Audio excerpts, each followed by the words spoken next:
Hello friends, welcome to SSC coaching centre. दोस्तों, आज के वीडियो में मैं आपके लिए लाभ हानि के क्वेश्चन लेकर के आया हूं, तो पूरा वीडियो देखिएगा क्योंकि आपको अच्छे से पता है कि लाभ हानि छोटा चैप्टर नहीं है। इसमें 15 से 20 टाइप के क्वेश्चन बनते हैं। ठीक है, तो मैं धीरे धीरे सभी टाइप करा देना हूं। आप रेगुलर वीडियो को देखिए, रेगुलर वीडियो देखेंगे तो आपका कोई भी क्वेश्चन छूटेगा नहीं, किसी भी चैप्टर का हो। तो चलिए स्टार्ट करते हैं। पहला सवाल है, एक दुकानदार 1250 रुपए में एक वस्तु खरीद कर लाया।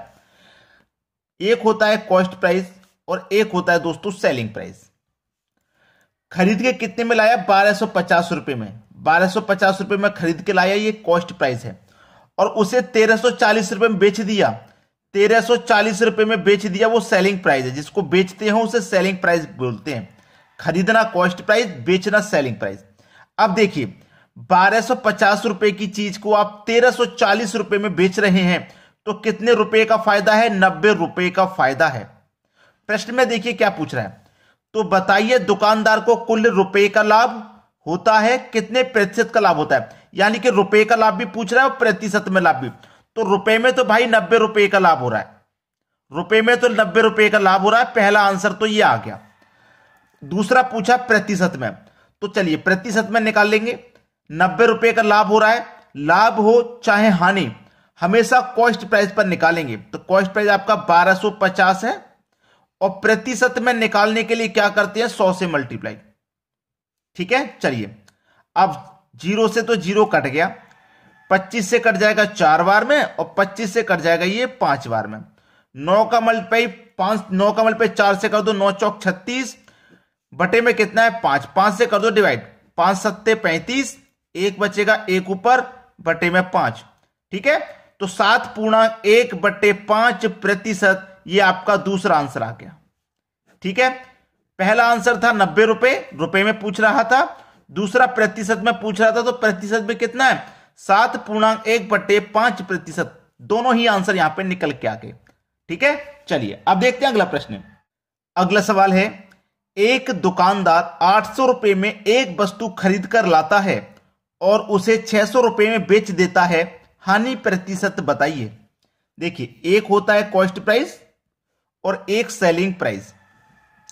खरीदा कितने में? 800 रुपए में खरीदा। बेचा कितने में? 600 रुपए में बेच रहा है। 600 रुपए में बेच रहा है। अब देखिए, आपने कोई चीज 800 रुपए में खरीदी है और आप उसे 600 रुपए में बेचेंगे तो आपको नुकसान होगा, सीधा सीधा 200 रुपए का लॉस होगा। होगा कि नहीं? 800 रुपए में आपने खरीदी थी, अगर आप उसे 600 में बेचेंगे तो सीधा सीधा 200 रुपए का लॉस हो रहा है, हानि हो रहा है 200 रुपए का। अब हानि रुपए में पूछता तो बता देते 200 रुपया, लेकिन उसने प्रतिशत में पूछा है, तो क्या करेंगे? लाभ हो चाहे हानि, हमेशा कॉस्ट प्राइस से डिवाइड करेंगे। कॉस्ट प्राइस आपका कितना है? 800, और प्रतिशत के लिए 100 से मल्टीप्लाई कर देते हैं। ठीक है, कटा लो भाई, यहीं पे सवाल खत्म है। 2 जीरो से आपके ये 2 जीरो यहां कटा दीजिए।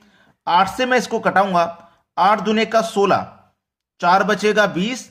ठीक है, 8 दूने का 16, 4 बचेगा 40, 8 पंजे 40। यानी कि 25 प्रतिशत का उसको क्या हो जाएगा? हानि हो जाएगा। 25 प्रतिशत का हानि, ये आपके सवाल का बिल्कुल सही आंसर हो गया।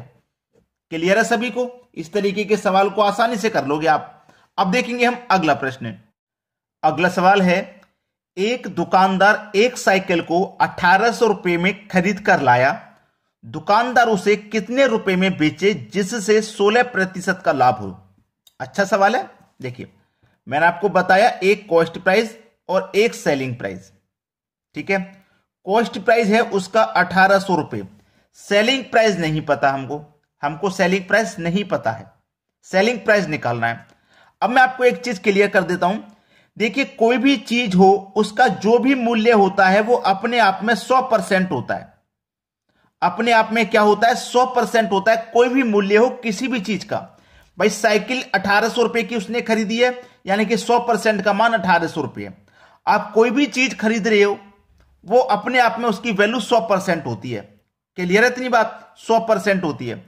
अब देखिए, प्रतिशत में है 100% और रुपए में है 1800, यानी कि 100% की वैल्यू 1800 है। आपको क्या करना है? 16% का लाभ चाहिए, तो 100% की चीज को 116 में बेचेंगे, तभी तो 16% का लाभ होगा। भाई देखिए, ये तो 100% का मान हो गया 1800। अब आपको क्या करना है, इसमें 100 से डिवाइड कर देना है। मान कितने का निकालना है, 116 का। भाई 100% का मान तो हमारे पास है, हम 100% की चीज को 116% में बेचेंगे तभी तो 16% का लाभ होगा। तो हमको क्या वैल्यू निकालनी है, 116% की। हमें 116% की वैल्यू निकालनी है तभी तो हमें 16% का लाभ होगा। बस खत्म सवाल यहीं पे। 2 जीरो से आपके ये 2 जीरो कट जाएंगे, ठीक है। अब इनका मल्टीप्लाई हो जाएगा, 18 का 6 से करो, 18 छिक्के 108, 108 का 8। देखिए 108 ऐसे लिखा जाता है, 8 आ गया तो कैरी का 10 बचा, 18 एक कम 18, 18 में कैरी का 10 जोड़ेंगे तो 28, 28 का 8, कैरी का फिर से 2 आ जाएगा, 2 आ गया कैरी का, 18 एक कम 18 और कैरी का 2 जोड़ देंगे तो 20। ये आपके सवाल का बिल्कुल सही आंसर हो जाएगा, यानी कि सेलिंग प्राइस क्या हो जाएगा, 2088। क्लियर है। ये 100% का मान था और ये 116% का मान है। ये 100% का मान है और ये 116% का मान है, ठीक है। अब 100 से 116 में बेचा तभी तो 16% का लाभ हुआ। पता चल गया ना कैसे करना है इस सवाल को। अब देखेंगे अगला प्रश्न।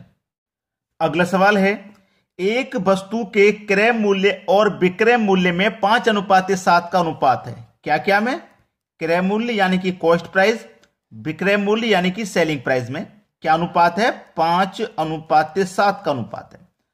लाभ प्रतिशत बताइए। देखिएगा कि कोई चीज हमारी 5 रुपए की है और सेलिंग प्राइस 7 रुपए है, यानी कि 5 रुपए की चीज को आप कितने में बेच रहे हैं, 7 रुपए में बेचेंगे। 5 की चीज को 7 रुपए में बेचेंगे तो फायदा होगा 2 रुपए का, ठीक है। प्रतिशत में बताना है तो लाभ या हानि प्रतिशत में कभी भी निकालें तो हमेशा कॉस्ट प्राइस से डिवाइड करें और प्रतिशत में निकालने के लिए 100 से मल्टीप्लाई करें। तो 5 से 100 आपका 20 बार में कट जाएगा और 2 का मल्टीप्लाई 20 से होगा तो ये हो जाएगा 40%। ये आपके सवाल का बिल्कुल सही जवाब है, यानी कि लाभ प्रतिशत हमको बताना था, 40% का लाभ हो जाएगा। यही सवाल का बिल्कुल सही जवाब है। अब देखेंगे अगला सवाल। अगला प्रश्न है, एक दुकानदार एक वस्तु को एक निश्चित मूल्य पर बेचता है और विक्रय मूल्य के 20% के बराबर लाभ प्राप्त करता है। वास्तविक लाभ बता दीजिए। वास्तविक लाभ बताना है। चलिए, अभी हमें इसमें कुछ भी नहीं दे रखा, ना ही कॉस्ट प्राइस ना ही सेलिंग प्राइस, कुछ भी तो नहीं है इसमें। हम मान लेते हैं सेलिंग प्राइस 100 रुपया, मान लेते हैं सेलिंग प्राइस 100 रुपया, 100 रुपया सेलिंग प्राइस मान लिया। अब देखिए हमें उस पर 20% के बराबर लाभ प्राप्त हो रहा है, यानी कि प्रॉफिट हमें कितना हो रहा है, 20% के बराबर, यानी कि 20 का। चलिए, प्रॉफिट बराबर क्या होता है, सेलिंग प्राइस में से माइनस कर देंगे आप कॉस्ट प्राइस को तो आपको प्रॉफिट मिलेगा। प्रॉफिट आपका 20 का है, सेलिंग प्राइस आपका 100 का है, माइनस कॉस्ट प्राइस है। अब कॉस्ट प्राइस आपको पता चल जाएगा। कैसे पता चल जाएगा, देखिएगा, ये प्लस का 20 बराबर के इधर आके माइनस का 20 और ये माइनस का कॉस्ट प्राइस इधर आके प्लस का कॉस्ट प्राइस, यानी कि ये कॉस्ट प्राइस इधर आ गया बराबर 100 और ये प्लस का 20 इधर आके माइनस का 20 हो गया।